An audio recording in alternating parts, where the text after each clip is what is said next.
لاہور سمیت پنجاب کے مختلف شہروں میں صبح سویرے ہونے والی موسلادھار بارش سے نشیبی علاقے زیر آب آ گئے۔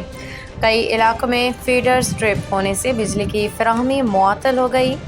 صوبائی دارالحکومت لاہور کے مختلف علاقوں میں مال road, Lakshmi Chowk, Garhi Shahu, civil secretariat, Chauburji, Mozang Chowk, ناغزہ، Ferozepur road, Nishtar town, jail road, Tajpura, Faisal town, Iqbal town, garden town اور کینال روڈ پہ بادل برس پڑے، جس سے نشیبی علاقوں میں پانی جمع ہو گیا۔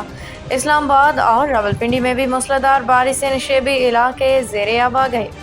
پنجاب کے دیگر شہروں فیصل آباد، بھوانہ، خانیوال، حافظ آباد، میاں چونو، خانیوال، مرید کے جھنکال آباد، دیگر علاقوں میں بھی بادل برس پڑے۔ کندیا میں بارش کا پانی گلی محلوں میں جمع ہو گیا۔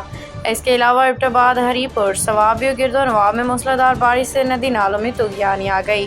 دوسری جانب کراچی کے مختلف علاقوں میں صبح سویرے بوندا باندی ہوئی۔ شہر میں صبح اور رات کے اوقات میں ہلکی بارش کا امکان ہے۔ National disaster management authority (NDMA) نے الرٹ جاری کرتے ہوئے بتایا کہ ملک کے بیشتر علاقوں میں 25 جولائی تک مانسون بارشیں متوقع ہیں، جبکہ شمالی علاقہ جات میں لینڈ سلائیڈنگ اور گلاف پھٹنے کا خطرہ ہے۔